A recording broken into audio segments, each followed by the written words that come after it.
Ok, voilà, allez, on démarre la deuxième journée, donc d'auto-hypnose spirituelle, et on va donc faire de la redite. Désolé pour les personnes qui étaient là hier, mais c'est important que les personnes nouvelles puissent capter les clés essentielles, et on va donc axer la séance d'aujourd'hui sur la partie spirituelle de l'auto-hypnose. En quoi l'outil d'auto-hypnose peut devenir spirituel.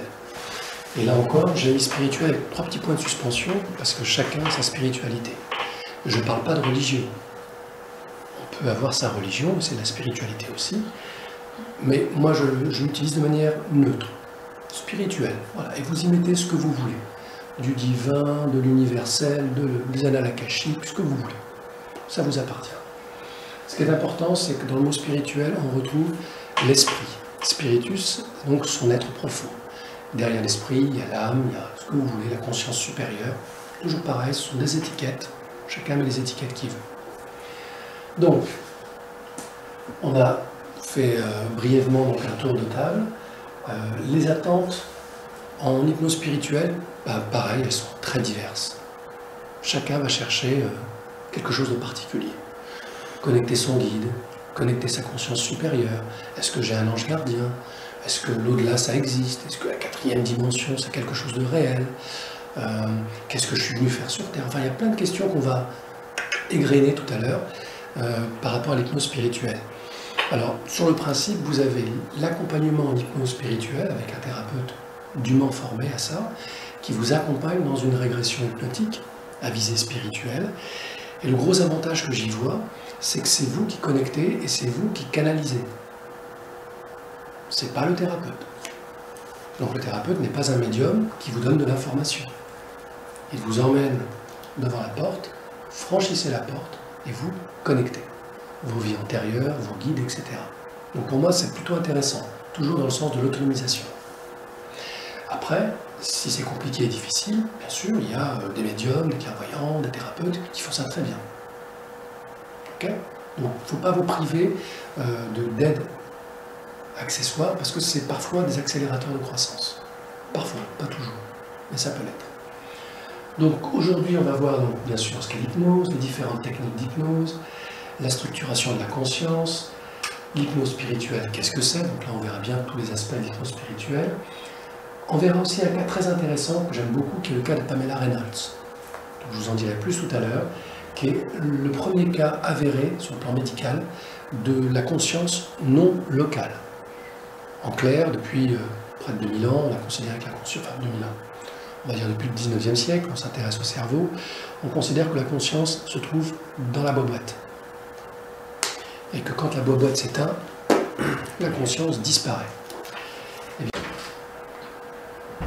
Et on fera donc, si le temps nous est permis, j'espère, 3 séances d'auto-hypnose spirituelle. Si on n'en faisait qu'une ou 2, ça serait déjà énorme.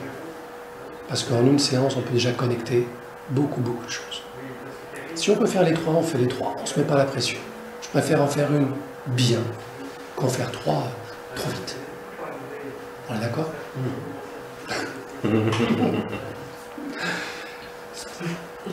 Donc, et ensuite, on fera la synthèse et la conclusion. Et dans la conclusion, vous aurez bien sûr, chacun, chacune, le manuel complet que j'ai pris le temps de rédiger, donc qui est un peu une synthèse de tous les ateliers que j'ai fait en auto-hypnose depuis plus de 4 ans maintenant, sur Paris, où vous verrez, il y a quelques séances d'hypnose spirituelle. Alors, ça ne dit pas spirituel pour ne pas choquer, mais c'est spirituel. Il y a une séance d'auto-hypnose qui s'appelle l'éveil, par exemple. Alors, ça peut être du mental, de l'imaginaire, on s'en fiche. Je vous l'ai expliqué hier, l'inconscient ne fait pas la différence. Donc prenez ce qui vous plaît, testez-vous. Le manuel est très pédagogique dans la mesure où il y a des questions et il y a de la place pour faire les réponses. Si vous ne voulez pas salir votre beau manuel, vous prenez un cahier. Hein. Sinon, vous pouvez écrire dessus, c'est fait pour. C'est comment dirais-je, je l'ai conçu comme un petit carnet de bord d'évolution personnelle. Voilà, son petit, comment on appelle ça, livre secret à soi d'évolution. Okay, et vous avez tous les exercices qui vont bien derrière, avec bien sûr ici la petite plaquette ActiveZen, et derrière le petit lien sur la chaîne YouTube pour avoir les méditations. Ok, donc ça c'est prévu. Chacun aura son manuel et on va travailler dessus. Donc on finira à 17h, parce qu'il y a des contraintes ici, donc voilà. Et puis moi j'ai des contraintes de train aussi. 17h on terminera. Ça n'empêche pas que si vous avez des questions, il y a Gérard, moi-même je suis accessible, n'hésitez pas. Hein, voilà. Alors, en hypnose spirituelle, il y a le mot hypnose. Donc on va tout de suite redonner la définition que j'ai donnée hier, alors qui est une définition pur jus, hein. C'est moi qui l'ai conceptualisée, parce que vous avez une infinité de définitions. Toutes sont bonnes. Voilà. Donc moi je vous ai fait un petit concentré de ce que j'ai pu vivre et lire. Et donc pour moi l'hypnose c'est d'abord un état modifié de conscience. Alors ça veut tout dire et ça veut rien dire ce truc-là. Je m'explique. L'état modifié de conscience, c'est un état naturel du cerveau. On passe son temps à changer d'état. Okay. L'état d'hypnose, c'est un état particulier de tous ces changements d'état qui interviennent tout le temps, systématiquement. Voilà. Donc l'hypnose, c'est un état modifié de conscience parmi la foultitude d'états modifiés de conscience qu'on a en permanence. Il est naturel. Et heureusement, parce qu'on s'est rendu compte que ça permettait au psychisme de se reposer. Donc naturellement, quand on s'ennuie, quand on était petit à l'école, que la maîtresse a donné son cours avec habitude, qu'on finissait par se lasser, qu'est-ce qui se passe? Eh bien le mental nous déconnecte et on part dans la lune. Et la maîtresse vient nous voir et dit « Mais alors, t'es dans la lune ?» Et puis là, on revient « Oui !» Eh bien on était dans un état modifié de conscience, dans un état de transe. Quand on prend la voiture et que le chemin est long, que le paysage défile, et qu'on est là et qu'on s'ennuie un peu, on se met en transe. Quand on regarde un film et qu'on est fatigué, qu'on n'a pas envie vraiment de focaliser, que la télé nous vide la tête, c'est un état de transe. Tout ça, ce sont des états de transe. Quand on voit un film et qu'on est ému par ce qu'on voit, c'est aussi un état modifié de conscience et de transe. Il n'y a aucune raison qu'on pleure ou qu'on rit devant une image qui bouge. En plus, on sait que c'est des acteurs, qu'il y a un scénario, qu'il y a des caméras, et pourtant on pleure. Bon, donc tout ça, ça veut dire que pour l'inconscient, l'imaginaire, le réel, c'est la même chose. Alors, l'avantage avec le fait d'avoir isolé cet état de conscience-là, qu'on appelle hypnose, hypnose, ça vient du grec hypnos, le dieu du sommeil, et il faut savoir que les Grecs utilisaient l'hypnose pour soigner les gens. Ils avaient un temple, le temple d'hypnose, où les gens venaient, dépression, fatigue, maladie, on les allongeait, il y avait des parfums, de la musique, et une fois qu'ils étaient dans un état de relaxation sophroliminale, qu'on retrouve en sophrologie, un prêtre passait à côté de leurs oreilles et leur susurrait des petits mots de guérison. Et la personne repartait, elle allait mieux. Okay. Donc l'état de l'utilisation de l'hypnose en tant que technique, c'est vieux comme le monde. Les Sumériens utilisaient l'hypnose, il y a plus de 6000 ans. On a retrouvé chez les Égyptiens une stèle avec toute une séance d'accompagnement hypnotique, il y a 3400 ans. Donc c'est pas récent. On l'a juste oublié, et ça revient. Dans les années 1850, l'hypnose en Europe faisait un carton. Dans toutes les cours d'Europe, on pratiquait l'hypnose. C'était le nec plus ultra. On mettait les gens en transe, il y avait des états de somnambulisme, il y avait des choses fascinantes, et toutes les cours d'Europe s'amusaient avec ça. Puis après, la médecine scientifique est arrivée, et elle a commencé à dire « c'est quoi ce truc-là? C'est l'hystérie ». Et ça a été rangé. Et aujourd'hui, la médecine redécouvre l'hypnose. Et les médecins se forment à l'hypnose et pratiquent l'hypnose. Les infirmières utilisent l'hypnose. On fait de l'hypnosédation pour endormir les gens. Ça marche très bien. Ils prennent moins de médicaments, ils ont une meilleure morale. La publicité aussi, La publicité, le marketing utilise la PNL et utilise aussi des artifices d'hypnose. Absolument. Dans les mots, dans la musique, dans le rythme. Absolument. Les hommes politiques. Les magasins, il y a des parfums, il y a des choses comme ça. Ce sont des techniques hypnotiques. C'est pas forcément de l'hypnose pure, mais c'est des techniques hypnotiques pour mettre les gens dans des conditions favorables d'achat. Que ce soit un homme politique, une lessive ou autre chose. Il faut toujours vendre quelque chose. Donc il faut que la personne soit en disponibilité mentale. Et c'est le PDG de TF1 qui disait, moi je vends de la disponibilité de cerveau. Eh oui, il ne gérait pas une chaîne de télévision, il gérait un outil qui permettait de mettre les gens en transe, et au moment où les gens étaient en transe, bing, il leur balance une pub. Il vendait de l'espace de cerveau disponible. Et il l'a dit sans complexe, c'est honnête. Eh oui, ça va aussi loin que ça. Et le neuromarketing s'appuie sur la technique d'hypnose. C'est pour ça que c'est très efficace. Et que nos enfants, s'ils n'ont pas le truc, c'est la dépression. Parce que ça les touche émotionnellement. Le big box. Et c'est là qu'on voit que c'est bien fait. Ok? Donc le fait de pratiquer l'hypnose et l'auto-hypnose, ça permet d'être un petit peu moins dupe de cette technique marketing ou de communication qui nous emmène là où on n'a pas envie d'aller, par de subtiles suggestions. Ok? Donc, on va vite balayer donc, les 4 formes d'hypnose qui existent aujourd'hui. Donc c'est un rappel pour ceux qui étaient là hier et peut-être une découverte. Donc en fait, j'ai stratifié ces 4 types d'hypnose en commençant par l'hypnose classique ou l'hypnose de spectacle. C'est l'ancien type d'hypnose où on disait à la personne « dormez, je le veux », on mettait la pression sur la personne, le reptilien se mettait en place, ça coupait, et on mettait une suggestion. Et la personne, sans savoir comment ni pourquoi, elle prenait la suggestion et elle faisait ce qu'on lui demandait. Ok? C'est vraiment une technique qui marche très très bien. Oui, comme Mesmer. Voilà. Alors Mesmer, il a repris en fait le nom de Mesmer, qui était le neurologue. Et pour faire son hypnose de spectacle, il utilise ces techniques-là. Mais avant, il va tester quand même la sensibilité de la personne. Donc, est-ce qu'on est tous réceptifs à l'hypnose? La réponse est oui, mais pas dans la même durée. Il y a des gens, ça va être en 3 secondes, voire en 1 seconde. En hypnose de rue, on le voit, c'est très impressionnant. Puis il y a des gens, il va leur falloir 2 séances, 3 séances, 4 séances, et c'est seulement au bout de la 4e séance qu'ils vont connecter. Mais ça ne veut pas dire que dès la première séance, il ne s'est rien passé. Il s'est passé énormément de choses, mais la personne n'y a pas accès. Ah oui, d'accord. Parce que voilà. Comme par exemple arrêter de fumer, parce que mon mari avait été, il dit ouais, ça marche pas, machin.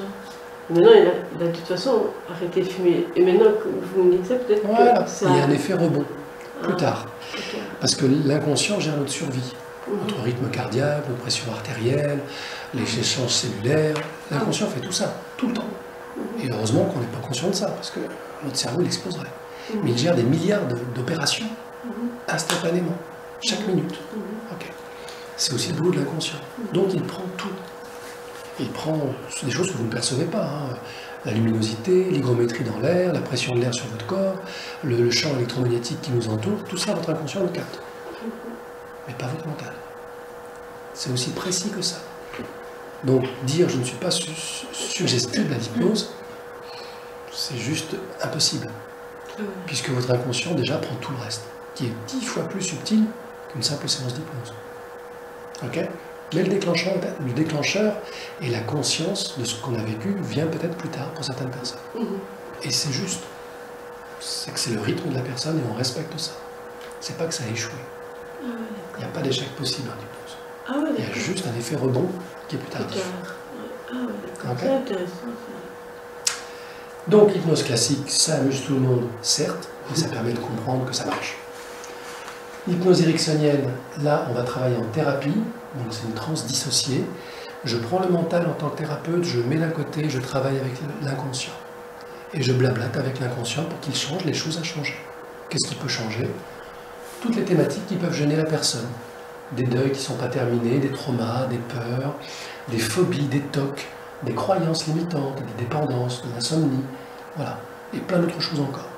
Mais là, je suis le garagiste, j'ouvre le capot, tac, tac, tac, je reconnecte les fils, l'inconscient, il est d'accord, il fait. Si l'inconscient n'est pas d'accord, il répond non au thérapeute. Il faut le savoir. Hein. Ou il dit, je ne sais pas. L'inconscient peut refuser. Ou dire, je le fais, non, je ne veux pas le faire maintenant. Le thérapeute demande, tu veux le faire plus tard? L'inconscient répond oui. Est-ce que dans un mois? L'inconscient répond. On peut vraiment aller jusque-là, hein, de ce niveau de précision. Et une fois que le travail est fait, on peut dire à l'inconscient, super, maintenant tu gardes tout et tu fais en sorte que le mental ne s'en rappelle pas.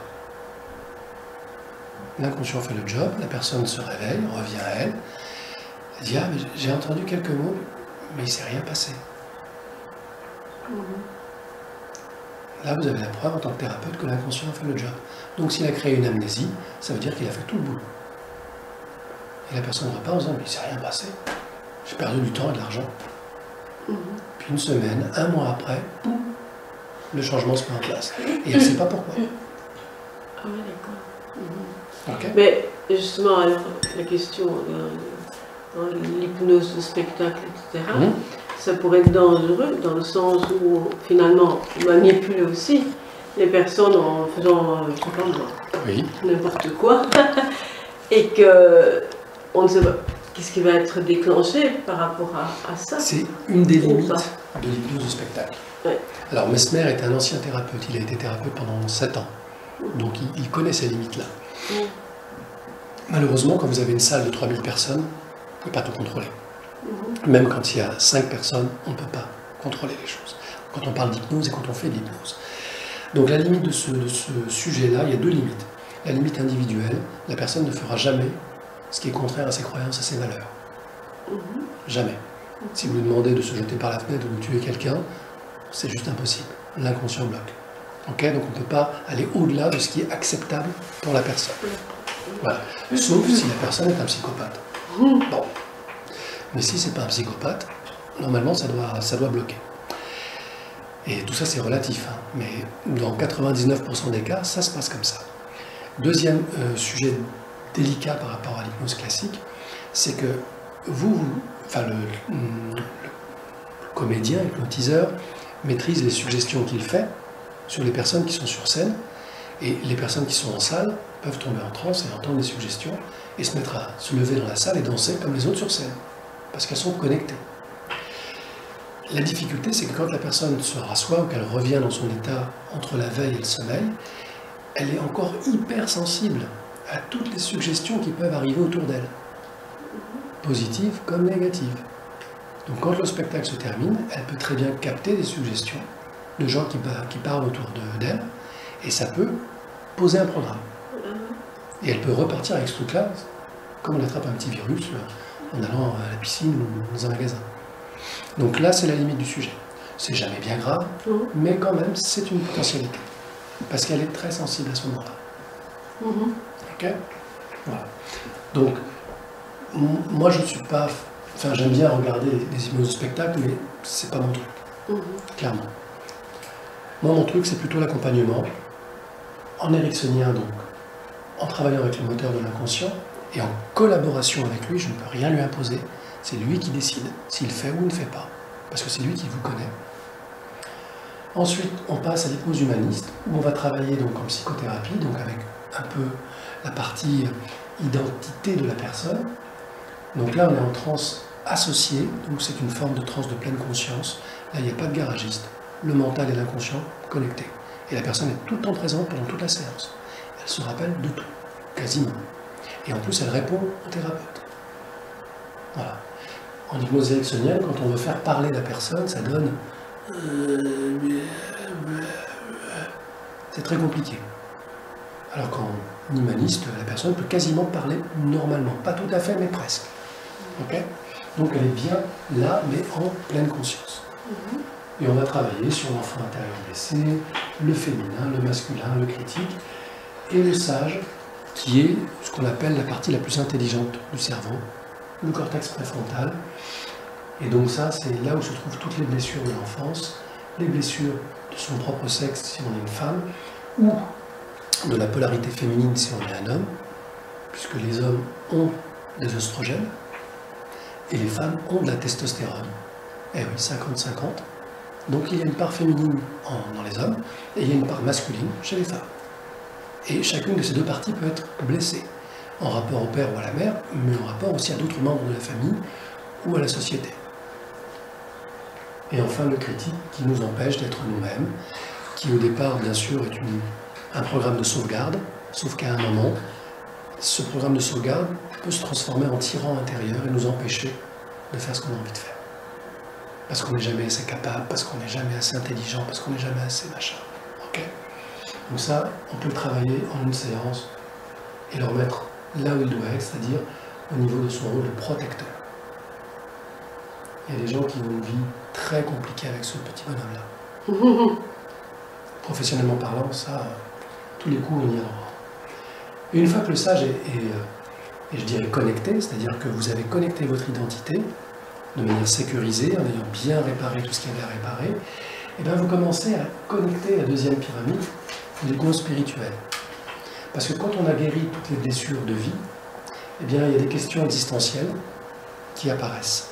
Et vous avez vu que je vous ai mis un voile de l'oubli, qui fait que pour pouvoir vivre pleinement notre chemin de souffrance, il est important de ne plus être connecté au reste, pour que ça soit juste. Parce que si vous donnez un examen à un enfant et que vous lui donnez les solutions en même temps, l'examen n'a plus de sens.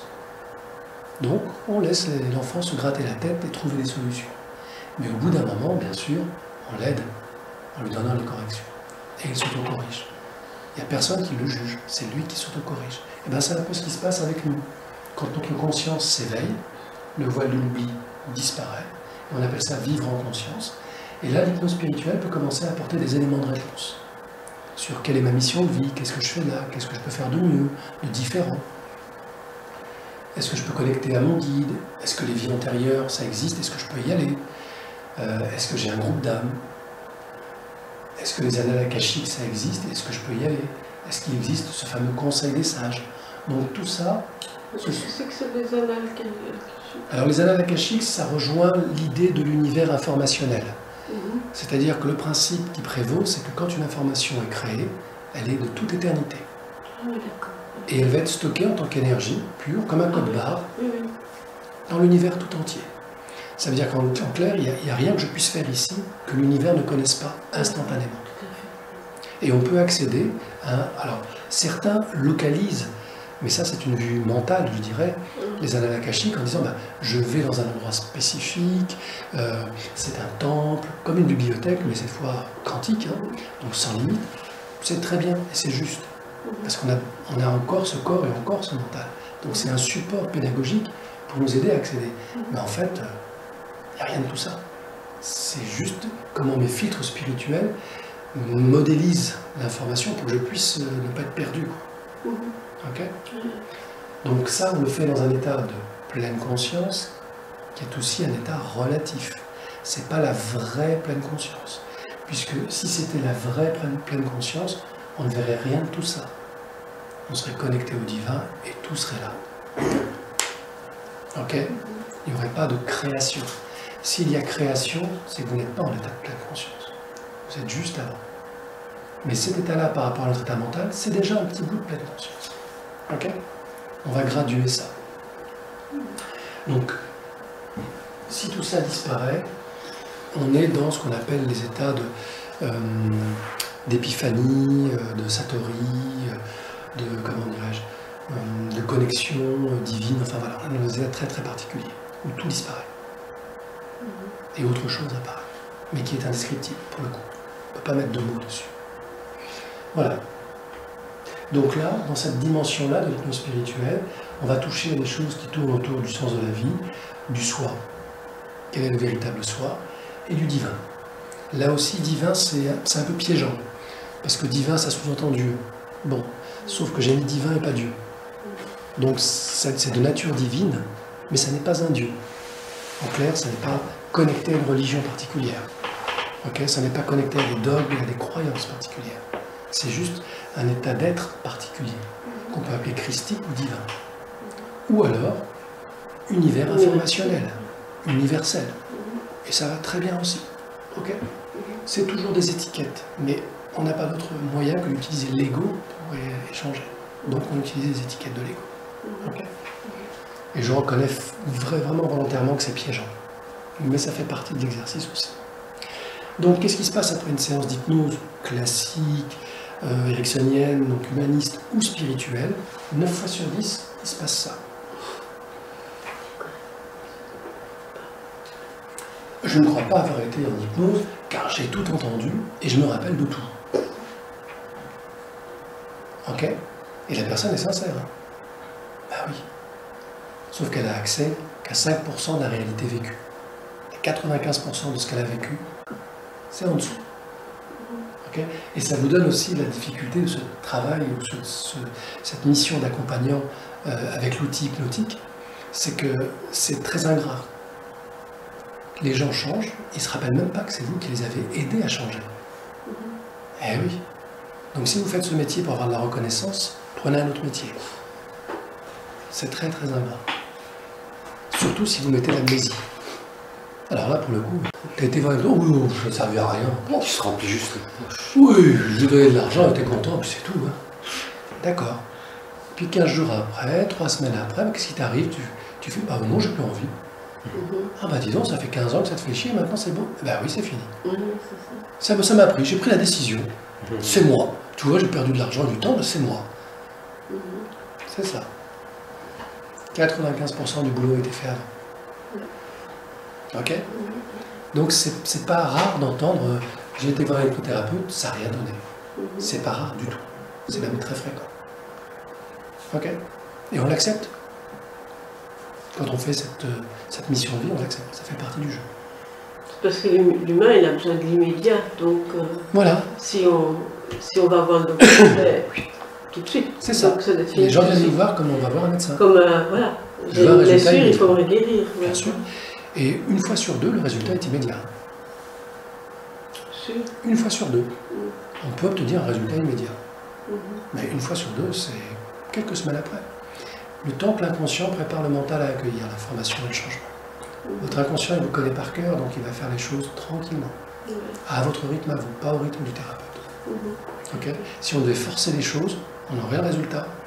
Très vite, ça passerait à autre chose. Et on reviendrait 15 jours, 3 mois après, avec un autre problème. Okay. Voilà, ça fait partie du jeu de j'accompagne et j'accepte ce qui est. Et si les gens vont voir ailleurs parce qu'ils ont dit que j'étais mauvais, ça fait partie du truc. Moi, je travaille et je sais que l'univers sait. Donc, je ne manquerai jamais de travail. Tout va bien. Ok, structure de l'être. C'est aussi une création personnelle, donc ça n'est pas la vérité révélée. Et c'est bien sûr critiquable et ça peut être sujet à caution, mais je vous le livre quand même pour vous donner une cartographie. Ok? Donc, on démarre, comme je vous l'ai dit, de l'inconscient. 90%, 95% se passe ici. Le subconscient, c'est juste la capacité que notre mental a à aller chercher de l'information stockée dans les mémoires court terme, moyen terme de l'inconscient. On appelle ça un souvenir, une remémoration. Il y a l'ego, le mental ego, où là on retrouve donc le mental, les émotions et les comportements. Ça, c'est tous les petits programmes qui nous permettent de vivre tous les jours et d'interagir. Ok. Sauf que l'ego, il a un problème, c'est qu'il a l'impression que c'est lui qui fait tout. Que tout dépend de lui. C'est pour ça qu'on l'appelle l'ego, et qu'il est en haut de la pyramide. En toute logique, il devrait être ici. C'est l'ego, donc on le met en haut. Et il faut qu'il brille. Parce que si on ne le voit pas, l'ego, il ne sert à rien. Okay? Donc il faut trouver des petits trucs qui font briller notre ego. Voilà. Et c'est très bien comme ça. Une fois qu'on l'a fait briller, il ne nous ennuie plus, on peut passer à autre chose. Okay? On ne frustre pas notre ego. Il a envie de briller, c'est normal. Il a envie de reconnaissance, c'est normal. Rappelez-vous, c'est un enfant. On prend soin de son ego. Et on le fait grandir. Okay. L'auto-hypnose, ça permet quoi? Simplement de dépasser les limites de l'ego. Pour ça, il y a un état de transe qui doit s'installer, donc un état modifié de conscience. Transition. Cet état de transe va nous ramener à ce qu'on appelle le soi idéal. Le soi idéal, c'est la partie de nous qui est parfaite. C'est nous, mais en parfait. Donc c'est, je dirais, le plan original de ce que nous sommes là maintenant. Là, vous voyez la partie visible de ce plan. Vous m'entendez, vous me voyez, peut-être que vous me ressentez, mais ça n'est que la partie visible. Derrière moi, autour de moi, il y a une matrice, une conscience qui a créé ce que vous voyez. Et ce n'est pas moi. Ok? Sur le plan incarné. On verra qu'ailleurs, c'est plus subtil que ça. Ok? Donc, cette matrice-là, c'est le soi idéal, c'est ce qui fait que si je me blesse, ça se répare tout seul. Je n'ai pas à demander à la cellule, est-ce que tu peux cicatriser? Elle le fait, et heureusement. Donc ça, le soi idéal, on peut aussi aller le visiter. Qui je suis au niveau de ma matrice? À quoi je ressemble? Et des fois, on voit des choses, on connecte des choses qui n'ont rien à voir avec ce qui est ici. Et ce qui est intéressant avec le soi idéal, ce que j'en ai expérimenté, c'est qu'on connecte, je dirais, l'essence première de ce que l'on est. Et ce que l'on est ici n'est que l'extension de cette essence-là. Donc c'est très symbolique, mais ça veut dire qu'on connecte à quelque chose de vraiment dense. Voilà, je suis venu expérimenter cette séquence-là de mon évolution. En clair, on peut rencontrer un dragon, une flamme, vous voyez ce que je veux dire? Okay, c'est pas soi qu'on rencontre quand on va voir le soi idéal. C'est la synthèse de ce qu'on est venu apprendre ici, sous une forme symbolique. Donc ça peut être très surprenant. Mais ça n'est jamais qu'une création et une illusion, mais néanmoins nécessaire. On s'éloigne un peu plus de la création et de l'illusion, on rentre dans la matrice et on accède à l'esprit. L'esprit, en spiritualité, on va le comparer au corps astral. C'est la partie qui permet de voyager, de changer de dimension. Comme je l'ai dit hier, le principe du voyage est aussi une illusion, puisqu'il n'y a pas de distance, en fait. Tout est imbriqué, toutes les dimensions interagissent en permanence les unes avec les autres.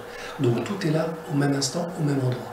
C'est ce que nous dit la physique quantique, et c'est la réalité vibratoire dans laquelle on est. Donc en fait, quand on accède à l'esprit, on fait simplement vibrer une de nos cordes à une autre fréquence, qui nous permet d'accéder à une autre dimension.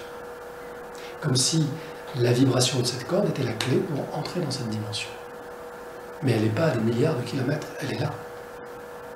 Mais pas dans la vibration de ce corps-là. Elle est dans la vibration d'un autre corps, qu'on appelle le corps astral ou l'esprit. Ce qui fait que c'est très c'est bluffant pour notre mental, parce que ça fonctionne comme le mental, mais en 1000 fois mieux.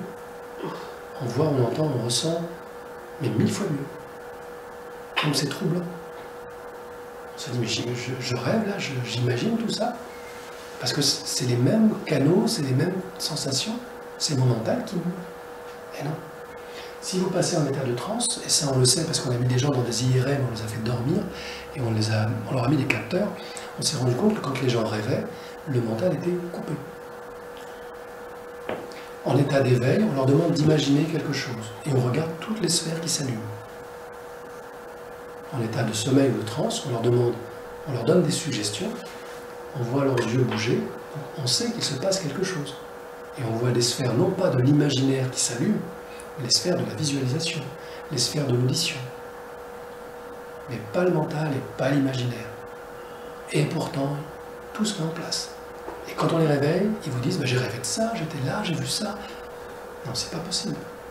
Ton imaginaire était coupé, ton mental était coupé. D'où ça vient? Et ça, aujourd'hui, par les neurosciences, c'est prouvé. Et c'est ce qui questionne l'idée de conscience locale ou non locale. Comment je peux capter de l'information alors que mon cerveau est déconnecté? C'est comme les morts imminentes. Et oui, absolument. On va y venir à cette histoire. Voilà, ouais. Exactement. Ça nous ramène à ça. Oui, c'est ça. Donc voilà, l'esprit symboliquement voyage. Donc en fait, il change de champ vibratoire jusqu'à connecter cette partie de nous qui finalement est notre vrai nous, notre nous spirituel complet. Donc cette âme qui, je dirais, est comme un rayon de soleil, comme un soleil, a posé un rayon sur cette petite planète, et le bout de ce rayon, c'est moi. Mais je ne suis qu'un petit bout de mon âme, qui est beaucoup plus vaste que ça. Mais elle est venue expérimenter quelque chose, accomplir quelque chose qui lui permet en tant qu'âme de continuer à grandir et évoluer. Alors, là-dessus, quand moi j'ai commencé à connecter à tout ça, c'était très mental, très intellectuel, et j'ai vu beaucoup de choses, j'ai vu beaucoup de conférences, et tout ça, ça ne me parlait pas du tout. J'ai fait vraiment un travail énorme de reformatage pour accéder à un petit peu de compréhension. Et ce qui m'a toujours gêné dans cette affaire, c'est de me dire, mais si l'univers est parfait, puisqu'il crée la vie, que la vie crée la conscience, que l'information ne meurt jamais, que la conscience donc ne meurt jamais, si tout ça c'est parfait, pourquoi créer des âmes imparfaites qui vont avoir l'obligation de s'incarner pour se perfectionner. Ça n'a pas de sens.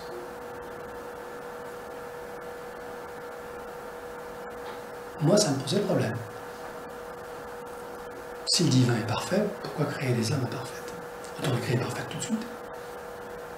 Et si le divin connecte tout, quel est l'intérêt de créer des âmes? Autant rien créer.